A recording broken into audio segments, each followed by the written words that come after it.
Good morning students, Roma Khare here again. Welcome back to my channel. हम start करने जा रहे हैं आपके चैप्टर नंबर 3 के कुछ इंपॉर्टेंट एमसीक्यूज़। इन एमसीक्यूज़ को हम करेंगे कुछ डिफरेंट पार्ट्स में। इस फर्स्ट वीडियो में मैंने सारे के सारे वो क्वेश्चंस कलेक्ट किए हैं जितने इंपॉर्टेंट क्वेश्चंस मुझे मिलते हैं आपके लाइन वाले रेशियो वाले पार्ट्स में। अगर आपको थोड़ी सी भी कन्फ्यूजन है unique solutions, many solutions, infinitely many solutions को फाइंड आउट करने में, या फिर आप नहीं समझ पाते कि लाइंस कब कंसिस्टेंट कही जाती है, इनकंसिस्टेंट कही जाती है, या इंटरसेक्टिंग क्रॉसिंग लाइंस कब होती है, या फिर डिपेंडेंट या पैरेलल लाइंस कब होती है, तो आप ये वीडियो ज़रूर वॉच कीजिए। हर एक क्वेश्चन के साथ मैंने एक्सप्लेन किया है कि तीनों सिनेरियो में हम किन किन क्वेश्चंस में कैसे कैसे ऑप्शन चूज़ कर सकते हैं। 10 क्वेश्चंस है, one by one. Let's go head. Question number 1 says the value of k for which the system of linear equations. तो linear equations given है x plus 2y equals 3 and 5x plus ky plus 7 equals 0. So let's go ahead and write the equation down first. X plus 2y equals 3 and the second equation says 5x plus ky plus 7 equals 0। तो एक काम करते हैं, 7 को भी हम इसी format में लिखते हैं। मैं इसे इक्वल -7 लिख सकती हूँ। अब कहते हैं हमें वैल्यू के की तब निकालनी है अगर ये सिस्टम ऑफ इक्वेशंस जो गिवन है ये इनकंसिस्टेंट हो।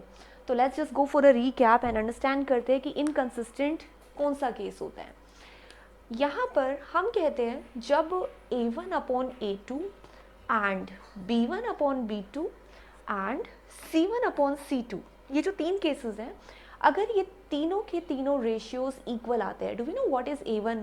a1 होता है x का जो फर्स्ट वाला कॉफिशिएंट है, और b1 है y का first coefficient, c1 is this constant term. और जैसा हमने अगर c1 हमने इक्वल के दिस साइड लिया है तो हमें दूसरी इक्वेशन के अंदर भी c की वैल्यू उसी तरह से पुट करनी होगी। और सेकेंड इक्वेशन कहता है x में 5 जो है ये a2 है, y का जो कॉफिशिएंट है वो b2 है, और दिस वन इज c2। ये तीनों रेशियो अगर इक्वल आते हैं तो हम कहते हैं जो केस होगा it will have many solutions, right. और इस मैनी सॉल्यूशंस को हम कहते हैं कि जो लाइंस होंगी वो लाइंस कैसी जाएंगी, एक लाइन के ऊपर दूसरी लाइन कोइंसिडेंटेड होगी, मतलब एक लाइन के ऊपर ही दूसरी लाइन भी आएगी। इस इक्वेशन को अगर हम ग्राफ पर ड्रॉ करेंगे तो एक लाइन आएगी, दूसरी इक्वेशन को भी अगर हम ग्राफ पर ड्रॉ करेंगे तो उसके ऊपर आएगी। ऐसे केस को हम कहते हैं डिपेंडेंट, है ना। ये लाइंस एक दूसरे पर डिपेंडेंट होती है। अब अगर ऐसा कुछ हो कि ये दो रेशियो तो इक्वल हो लेकिन थर्ड रेशियो नॉट इक्वल आए, तो ऐसे केस में हम कहते हैं नो सॉल्यूशंस, कोई सॉल्यूशन ही नहीं है। दो रेशियो इक्वल है और थर्ड वाला रेशियो इक्वल ही नहीं है। इस नो सॉल्यूशन के केस में लाइंस का कैसा रोल होगा, एक लाइन अगर इस वाली इक्वेशन को मैं ग्राफ पर ड्रॉ करूँगी तो एक लाइन ऐसी आएगी और दूसरी लाइन उसके पैरेलल चली जाएगी, यानी वो एक दूसरे को क्रॉस नहीं करेंगी, और क्रॉस नहीं करेंगी तो कोई सॉल्यूशन ही नहीं आएगा। ऐसे केस को ही हम कहते हैं इनकंसिस्टेंट, राइट। ये केस कहलाता है इनकंसिस्टेंट। डिपेंडेंट लाइंस कब होती है या कोइंसिडेंटल लाइंस कब होती है, जब हमारे पास a1 a2 equal b1 b2 और equal c1 upon c2y, then we will have many solution. But दो इक्वल है, ये वाला रेशियो और थर्ड रेशियो नॉट इक्वल आए तो नो सॉल्यूशन होता है, लाइंस पैरेलल आती है और केस होता है इनकंसिस्टेंट। थर्ड केस है जब तीनों के तीनों रेशियो नॉट इक्वल आए। तीनों के तीनों रेशियो अगर नॉट इक्वल आते हैं तो क्या होगा, तीनों केसेस के नॉट इक्वल होने पर हमारे पास जो लाइंस ड्रॉ करेंगे वो लाइंस एक दूसरे को क्रॉस करेंगी, और अगर दो लाइंस एक दूसरे को क्रॉस करती है तो हम कहते हैं कि इस पॉइंट पर ही सॉल्यूशन है। इसी को हम कहते हैं यूनिक सॉल्यूशन या फिर वन सॉल्यूशन, राइट। ये होता है केस यूनिक सॉल्यूशन या वन सॉल्यूशन का। इन अदर वर्ड्स इसी को हम कहते हैं consistent solution. I hope this is all clear to you now. So ये हो गया हमारा कंसिस्टेंट सॉल्यूशन। अभी किसकी बात हो रही है, अभी कह रहे हैं कि हमें इनकंसिस्टेंट सॉल्यूशन के केस में वैल्यू अपडेट करनी है। So let's go for and check ये जो रेशियोज है इन रेशियोज की वैल्यू क्या आती है। तो हम अपनी जो वैल्यूज़ हैं उनको जल्दी से पॉइंट आउट करते हैं। फर्स्ट है a1/a2 की वैल्यू क्या है, हमें पता है x का जो कॉफिशिएंट है दैट इज़ a1 1 और a2 इज़ 5 1/5। b1/b2 की वैल्यू क्या आ रही है, b1/b2 is 2/k, right, and c1/c2 कितना आता है, c1/c2 इज़ 3/-7, राइट। अब ये जो 3 सॉल्यूशन आए हैं इनको हम साथ साथ लिख लेते हैं। 1/5 इक्वल होना चाहिए 2/k के, बट नॉट इक्वल होना चाहिए 3/-7 के। यहाँ पर जो हमारे पास ऑप्शन आ रहे हैं, इन दो इक्वेशन से हम k की वैल्यू ऑब्टेन करना जानते हैं। देखिए मैंने अगर लिखा 1/5 इक्वल है 2/k, तो क्या मुझे पता है यहाँ से कि k को मैं 1 से मल्टीप्लाई करके ऐसा कर सकती हूँ 5 और 2 को मल्टीप्लाई, k इक्वल्स 10। अब चेक कर लेते हैं कि क्या ये ऑप्शन हमारे गिवन आंसर्स में है। बिल्कुल ऑप्शन नंबर डी में ये आंसर गिवन है। फिर भी हम ये वाला ऑप्शन भी चेक कर लेते हैं, क्योंकि हो सकता है किसी नेक्स्ट क्वेश्चन के अंदर नॉट इक्वल का कोई वैल्यू आ जाए। फॉर एग्जाम्पल अगर मेरे पास ऐसी कुछ वैल्यू गिवन है 2/k इज़ नॉट इक्वल 3/-7, तो ये क्रॉस मल्टीप्लाई करके माइनस का 14 हुआ, नॉट इक्वल 3k हुआ, है ना। तो k की वैल्यू -14/3 ऐसी वैल्यू आएगी। तो इसका मतलब ये हुआ कि k -14/3 नहीं होना चाहिए, बट k 10 होना चाहिए। तो ऑप्शन नंबर ए जो गिवन है वो इक्वल की वैल्यू है, which will not work here. और हमें जो ऑप्शन चूज करना है option number D is the right answer, k should be equal to 10। Question number 2 start करते हैं। The value of k for which the system of equations x plus y minus 4 equals 0. So let's write down the equations first. X plus y minus 4 equals 0. The first equation is, and then second one is 2x plus ky equals 3. Right? अब मैंने आपको पिछले video में बताया कि हमें इन दोनों को ना सेम वे में लिखना है। यहाँ पर अगर c की वैल्यू एक्स वाई के साथ है तो हमें इसको भी इसी तरह से लिखना है, सो दैट जब हमने कैलकुलेट करे तो हमारे आंसर्स करेक्टली आए। So let's do one thing, ये जो ऑप्शन है ना सेकंड इक्वेशन का, हम इससे पहले से ही फर्स्ट वाले के टाइप में मेंशन करते हैं। 2x प्लस के वाई इक्वल्स 3, तो मैं इसे -3 यहाँ कर देती हूँ, इक्वल 0 यहाँ कर देती हूँ। अब ये दोनों सेम वे में हो गए। अब इनका कहना है it should have no solution. अभी हमने फर्स्ट क्वेश्चन में देखा कि नो सॉल्यूशन के केस में क्या होना चाहिए। नो सॉल्यूशन के केस में a1/a2 इक्वल होना चाहिए b1/b2 के, एंड नॉट इक्वल होना चाहिए c1/c2 के, राइट।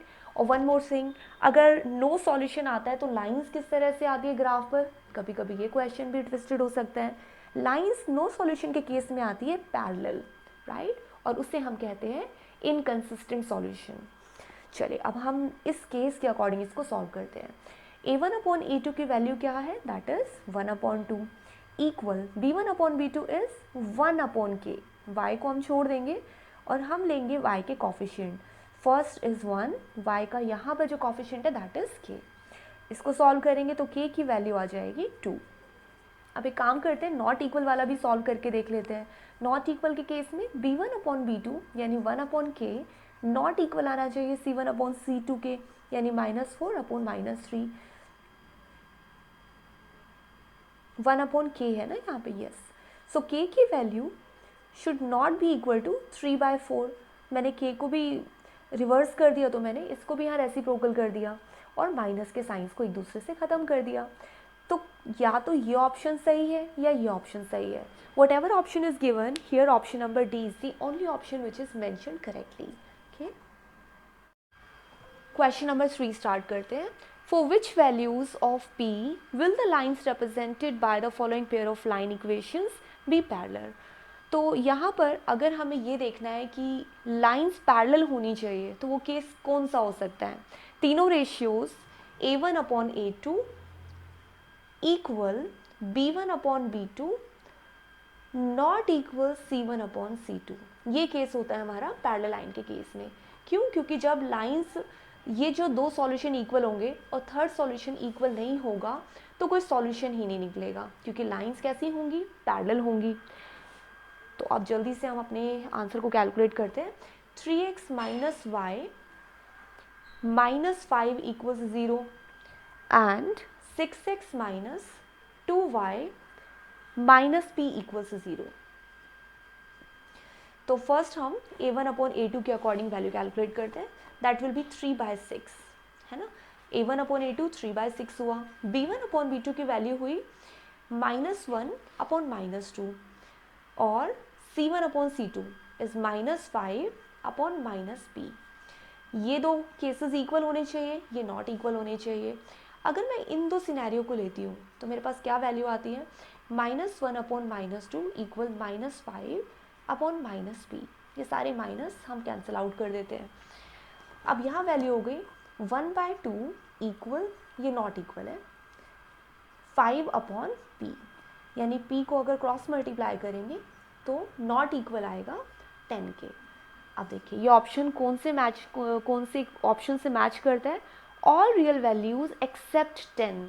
तो हमें ध्यान रखना है यहाँ नॉट इक्वल का साइन कहता है कि p की वैल्यू 10 नहीं होनी चाहिए, बाकी कोई भी वैल्यू हो। So option number A is the right answer, all real values except 10। Start करते हैं question number 4। The pair of linear equations 2kx plus 5y equals 7. So the options are for the equation 2kx plus 5y equals 7 and 6x minus 5y, 6x minus 5y equals 11 has a unique solution। हमें k की value find out करनी है and हमने discuss किया था unique solution में हमारे पास क्या होना चाहिए, तीनों जो रेशियोज आते हैं a1/a2 and b1/b2 and c1/c2, ये तीनों रेशियोज नॉट इक्वल होनी चाहिए, राइट। तो बस इसी से हम k की वैल्यू फाइंड आउट कर सकते हैं। a1/a2 कहाँ से निकलेगा, x के कॉफिशिएंट से, which is 2k/6 not equal. यहाँ पर b1/b2 की वैल्यू है 5 and -5 and the not equal 7/11। तो दो वैल्यूज आ सकती है, इन दोनों को अगर आप यूज़ करेंगे तो k की वैल्यू देखिए 2k नॉट इक्वल, मैं 6 को यहाँ मल्टीप्लाई करूँगी, इन दोनों को डिवाइड कर दिया, राइट। तो यहाँ बचा -6। सो k की वैल्यू एक तो नॉट इक्वल आई 12k, है ना, नॉट 12 सॉरी, -6/2 नॉट इक्वल -3। तो k की एक वैल्यू -3 के नॉट इक्वल आ रही है, राइट। सेकंड देखते हैं, सेकंड में अगर हम इस k की वैल्यू को 7/11 के नॉट इक्वल लें, यानी कि 2k/6 को नॉट इक्वल ट्रीट करें 7/11 के, तो k की वैल्यू नॉट इक्वल होगी 7/11 एज इट इज। 2 और 6 डिवाइड होने पर जो डेनोमिनेटर में 3 बचेगा उसे मैं यहाँ पर मल्टीप्लाई कर देती हूँ, तो k नॉट इक्वल हुआ 21/11। So first value is this one, not equal 21/11, and another value is not equal -3. The only option that is available is option number A, k not equal -3. Question number 5 देखते हैं। The pair of equations this and this has, हमें अब यहाँ पर कोई value find out नहीं करनी है, या सिंपल आपको बताना है कि ये जो पेयर ऑफ इक्वेशन है इसका कैसा सॉल्यूशन होगा, unique solution, exactly 2 solutions, infinitely many solutions, या फिर no solutions. So this is one of the most easy question, I should say easiest questions here. Equations are given to be x plus 2y plus 5 equals 0, और ये question आप अपने आप solve करिए and then match the answer. -3x -6y plus 1 equals 0। ये ज़रूर ध्यान रखिएगा कि c की वैल्यू अगर इक्वल के यहाँ पर है तो भी आपको ध्यान रखना है कि दोनों इक्वेशंस में ये चीज़ ऐसी होनी चाहिए, c1 और c2 इक्वल के एक ही तरफ होनी चाहिए। अगर हम यहाँ पर ले रहे हैं तो फिर दूसरी वाली इक्वेशन के अंदर भी 1 जो है यानी c2 जो है वो इक्वल के यहाँ पर ही हमें ट्रीट करना है, ताकि साइन से रिलेटेड कोई भी मिस्टेक ना हो। चलिए चेक करें, a1/a2 की वैल्यू कितनी आती है, a1/a2 कम्स 1/-3। कहाँ पर है, देखिए 1 तो है ये वाला, है ना, और -3 इज दिस वन, x का कॉफिशिएंट। b1/b2 कितना आता है, b1 upon b2 comes 2 upon -6. कहाँ से आया? ये आया 2 and here we take -6 and c1 upon c2 कितना आता है? It is 5 upon 1. सो यहाँ तो वैल्यू आई है 1 अपॉन -3 और यहाँ पर 1 upon -3 again, but here it comes like 5. So दो ऑप्शन तो इक्वल आ रहे हैं but third option not equal आ रहा है. In that case we should say it will have no solution. और इन केस अगर पूछा होता है कि लाइंस का क्या होगा सिनेरियो, तो आप बताएंगे नो सॉल्यूशन के केस में लाइंस आर ऑलवेज पैरेलल.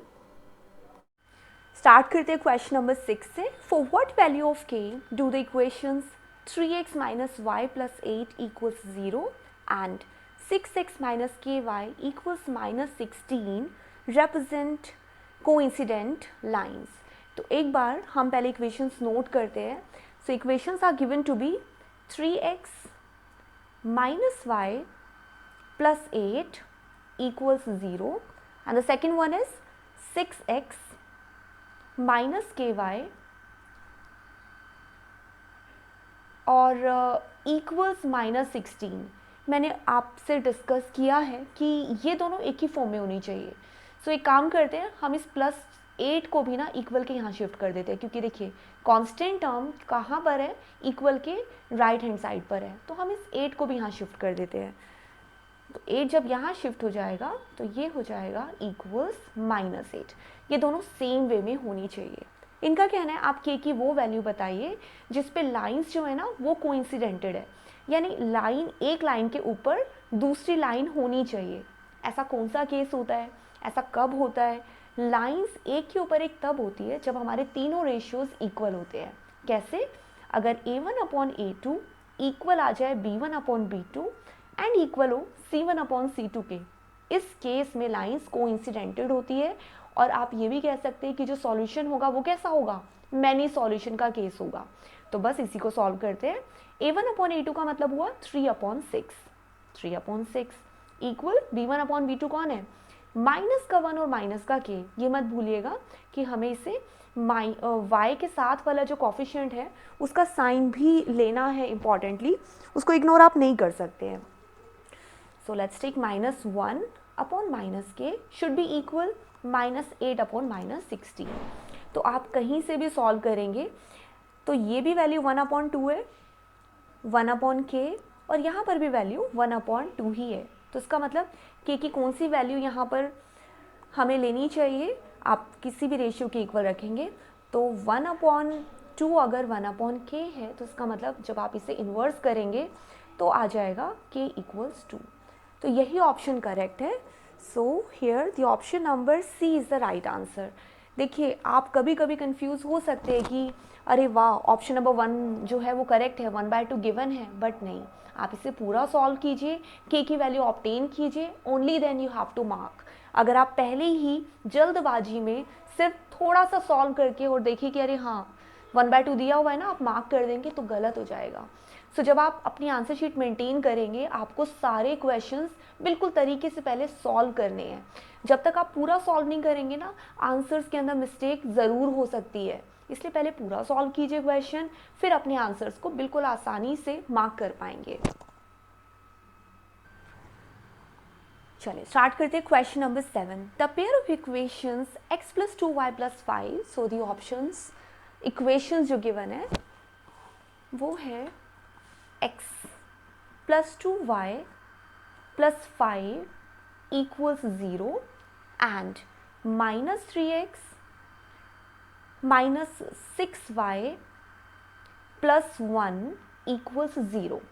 हमें बताना है कि ये जो 2 इक्वेशंस है, set of equation, will it have a unique solution, exactly 2 solutions, infinitely many solutions या फिर नो सॉल्यूशंस. तो फर्स्ट ऑफ ऑल हमें चेक करना पड़ेगा कि रेशियोज़ कैसे आते हैं. यानी अगर मैं a1 अपॉन a2 कैलकुलेट करती हूँ that will be 1/-3. b1 upon b2 कितना आता है? 2/-6. और c1 अपॉन c2 आता है 5/1. तो देखिए यहाँ तो आया -1/3 है ना. नेगेटिव साइन अगर डेनोमिनेटर में भी है तो फिर आप कहेंगे कि वो फ्रैक्शन पर है. ऐसे ही से जब आप सॉल्व करेंगे डिवाइड हो जाएगा -1/3 बट नॉट इक्वल टू 5/1. दो ऑप्शन इक्वल आते हैं बट थर्ड रेशियो इक्वल नहीं आ रहा है, राइट। अब क्योंकि ये रेशियो इक्वल नहीं आ रहा है तो ये कौन सा सॉल्यूशन होता है, आप मुझे बताइए। इसे हम कहते हैं नो सॉल्यूशन। यस, ये नो सॉल्यूशन का केस होता है। और अगर यहाँ बात होती कि लाइंस कैसी होगी नो सॉल्यूशन के केस में, तो lines will be parallel. No solution यानी लाइंस पैरेलल होती है। चलिए एक चीज़ और बताइए कि ऐसे केस को हम कंसिस्टेंट कहते हैं या इनकंसिस्टेंट कहते हैं। सोचिए सोचिए। यस, ये इनकंसिस्टेंट केस है, इनकंसिस्टेंट। क्यों? क्योंकि देखिए आंसर तो सॉल्व ही नहीं हुआ ना, और जो चीज़ सॉल्व ही नहीं हुई वो इनकंसिस्टेंट है। कंसिस्टेंट का मतलब होता है दैट हैज़ अ सॉल्यूशन, जो एक सही चीज़ है, सटीक है, जो सॉल्व की जा सकती है। Inconsistent something which can not be solve easily, which can not be understood easily. ठीक है, तो ये था आपका क्वेश्चन नंबर 7। स्टार्ट करते हैं question number 8। What do you say about the solution of the pair of linear equations y equals 0 and y equals -5। अब देखिए यहाँ पर जो दो इक्वेशन गिवन है वो इक्वेशन तो इनकम्प्लीट दिख रही है। क्या क्या इक्वेशन गिवन है? One says y equals 0। क्या हमें इसके अंदर पूरी इक्वेशन दिख रही है? नहीं दिख रही है, कन्फ्यूजन हो सकती है। तो एक काम करते हैं, हम ऐसे केस में 0 इंटू एक्स ले लेते हैं। 0 इंटू एक्स का मतलब हुआ कि x तो है ही नहीं, राइट। 0 इंटू एक्स प्लस आगे y के साथ कोई कॉफिशिएंट है, 1y ले लेते हैं ताकि कन्फ्यूजन ही ना हो। इक्वल्स 0, देखिए y इक्वल्स 0, ये रहा y इक्वल्स 0। अब क्योंकि इस इक्वेशन के अंदर x है ही नहीं तो हमने 0 इंटू एक्स ले लिया ताकि जब आप इनके रेशियो कैलकुलेट करेंगे आपको कोई कन्फ्यूजन ना हो। नेक्स्ट के अंदर कहते हैं y इक्वल्स -5, राइट। अब इसको भी इक्वेशन में कन्वर्ट करने की कोशिश करते हैं। y इक्वल्स -5, y का कॉफिशिएंट गिवन है, ऑफकोर्स गिवन है, क्यों 1 है ना। अच्छा x है इसमें, इसमें भी x नहीं है, तो आप क्या करेंगे, आप इसे 0 इंटू एक्स ले लेंगे। अब हमें साफ साफ हमारी इक्वेशंस नज़र आने लगी और आसानी से आप अपने जो रेशियोज है वो कैलकुलेट कर सकते हैं। चलिए अब कैलकुलेट करते हैं इनके रेशियो। तो फर्स्ट रेशियो हमारे पास आता है 0/0। 0/0 का मतलब क्या हुआ? 0/0 का मतलब हुआ 1, है ना, 1/1। 0/0 डिवाइड हो सकते हैं, है ना, एक दूसरे को ख़त्म कर देंगे। तो इसका मतलब यहाँ पर जो हमारा रेशियो आता है वो 1 का रेशियो आता है। ऐसे अगर हम y को कैलकुलेट करेंगे यानी b1/b2 कैलकुलेट करेंगे तो कितना आएगा? 1/1 आया। c1/c2 कितना आता है? एक काम करते हैं, मैं इसे पूरा लिखती हूँ फिर आपको कन्फ्यूजन नहीं होगी। देखिए a1/a2 की जो वैल्यू है दैट इज़ 1/1। क्यों? 0/0 एक दूसरे को कैंसिल आउट कर देंगे। देखिए 0x और 0x का मतलब ही 1 होता है ना, 0 होता है। तो जब आप इनको डिवाइड करेंगे तो ये 1/1 बचेगा। b1/b2 की वैल्यू कितनी है? That is also 1/1। But c1/c2 में हमारे पास जो रेशियो है वो अलग है। एक रेशियो मैच कर रहा है a1/a2 और b1/b2 का, लेकिन c1/c2 का रेशियो मैच नहीं कर रहा है। तो ऐसे केस में कौन सा सॉल्यूशन कहलाएगा? ये कहलाएगा नो सॉल्यूशन। और फिर से मुझे याद दिलाइए कि नो सॉल्यूशन के केस को आप क्या कहते हैं? यस, नो सॉल्यूशन के केस में जो लाइंस होती है वो पैरेलल होती है, पैरेलल लाइंस होंगी and it will have no solution. Other than that आप ये भी कह सकते हैं कि इस केस को हम इनकंसिस्टेंट भी कहते हैं। ठीक है, क्वेश्चन नंबर 9 स्टार्ट करते हैं। am equals bl, ये गिवन है, right. Then what do you say about the solution of the pair of linear equations ax plus by equals c। तो first equation is given to be ax plus by equals c and second one is lx plus my, lx plus my equals n। तो first thing है, अगर हमें ये check करना है कि linear equations का सॉल्यूशन कैसा होगा तो रेशियो तो निकालना ही है। तो फर्स्ट थिंग हम वही करते हैं। a1/a2 की वैल्यू क्या होगी? x के कॉफिशिएंट को डिवाइड कर देंगे, तो ये हो गया a/l। b1/b2 की वैल्यू क्या है? b/m। और c1/c2 कितना है? c/n। अभी देखिए इक्वल का साइन लगाने की ज़रूरत नहीं है अभी, क्योंकि हम इनको सेपरेटली कैलकुलेट कर रहे हैं। अभी तो हमें पता भी नहीं कि इक्वल है या नहीं है। लेकिन देखिए इक्वेशन का एक पार्ट है जो ऑलरेडी गिवन है, वो कहता है कि am इक्वल है bl के, राइट। अगर आप यहाँ पे देखें ये और ये कुछ इसके सिमिलर नहीं है। देखिए a और इस l को अगर मैं इक्वल के यहाँ लाऊंगी तो ये a अपॉन l हो जाएगा। इस l को हमने इक्वल के यहाँ शिफ्ट किया और m को हमने यहाँ शिफ्ट कर दिया, तो ये बचा b अपॉन m के। तो इनका कहना है कि ये तो ऑलरेडी इक्वल है, राइट, ये दोनों इक्वल गिवन है, बट थर्ड रेशियो इक्वल नहीं है। ठीक है, ये दोनों इक्वल क्यों है? क्योंकि ये तो गिवन है। देखिए इन्होंने कहा था कि ये चीज़ पहले से आप समझ लीजिए कि ए एम और बी एल इक्वल है। इससे हमने ऑब्टेन कर लिया कि ए अपॉन एल इक्वल है बी अपॉन एम के, और वो हमारा A one upon A two equal B one upon B two के इक्वल आ गया, और सी अपॉन एन तो इक्वल ही नहीं है, राइट। अब क्योंकि ये दो रेशियो इक्वल है, थर्ड रेशियो इक्वल नहीं है, तो ऐसे केस को हम कहते हैं नो सॉल्यूशन। नो सॉल्यूशन कहते हैं, इनकंसिस्टेंट कहते हैं, और थर्ड नंबर पर और कुछ कहते हैं, यस, लाइन का केस क्या होगा? Parallel lines. तो ये तीनों वर्ड्स एक साथ याद रखिए, ठीक है। जब दो रेशियो इक्वल है, थर्ड इक्वल नहीं है, no solution, lines parallel, and the case is inconsistent. Question number 10 देखते हैं। This is really an important question और थोड़ा सा डिफरेंट भी है। अभी तक हमने बहुत सारी प्रैक्टिस कर ली है कि कैसे हम के की वैल्यूज़ ऑब्टेन करते हैं, और ये भी हम चेक कर चुके हैं कि जो केस होता है वो रेशियो के अकॉर्डिंग किन किन सिनेरियो में चेंज होता है। लेकिन आप देखिए यहाँ पर गिवन है two lines are given to be parallel. इन्होंने पहले से बता दिया कि लाइन्स पैरेलल है। कौन कौन सी लाइन्स पैरेलल है? वो कहते हैं कि एक लाइन की इक्वेशन तो है 4x + 3y = 14। तो let's write it down. 4x + 3y = 14। ये एक लाइन की इक्वेशन इन्होंने दे दी, और ये भी कह दिया कि लाइंस कैसी है? पैरेलल है। तो क्या आप मुझे बता सकते हैं कि पैरेलल का सिनेरियो कब आता है? सोचिए जल्दी से। यस, पैरेलल का सिनेरियो तब आता है जब हमारे दो रेशियो इक्वल होते हैं, a1 अपॉन a2 और b1 अपॉन b2 इक्वल हो, लेकिन थर्ड रेशियो नॉट इक्वल आए, है ना। नो सॉल्यूशन यानी पैरेलल लाइंस का केस तब होता है जब दो रेशियो इक्वल है एंड थर्ड रेशियो इक्वल नहीं है। अब जो गिवन यहाँ पर ऑप्शंस है उसमें से हमें सेकंड इक्वेशन को ढूंढना है, तो अब हमें सोचना पड़ेगा कि सेकंड इक्वेशन हम क्या लें। तो सारे ऑप्शन हम ट्राई करके देखते हैं कि किसके साथ क्या होता है। Let's try with the first scenario. First option given है 12x + 9y = 42। अब इनके रेशियो कैलकुलेट करके देखें। 4/12 कितना आएगा? 1/3, सॉरी 1/3। 3/9 कितना आएगा? ये भी 1/3 आएगा। और थर्ड सिनेरियो में 14/42 कितना आएगा? ये भी 1/3 आएगा। ये तीनों तो इक्वल आ गए, तो इसका मतलब ये केस तो डेफिनेटली नहीं है। हमें क्या चाहिए? दो पार्ट इक्वल हो लेकिन थर्ड रेशियो इक्वल नहीं आना चाहिए। So let's reject this part and choose second option. Second part says 12x + 9y = 5। अब रेशियो चेक करें। 4/12 makes 1/3, 3/9 makes 1/3. However, 14/5 is not equal to these two ratios. इसका मतलब second option तो definitely correct है।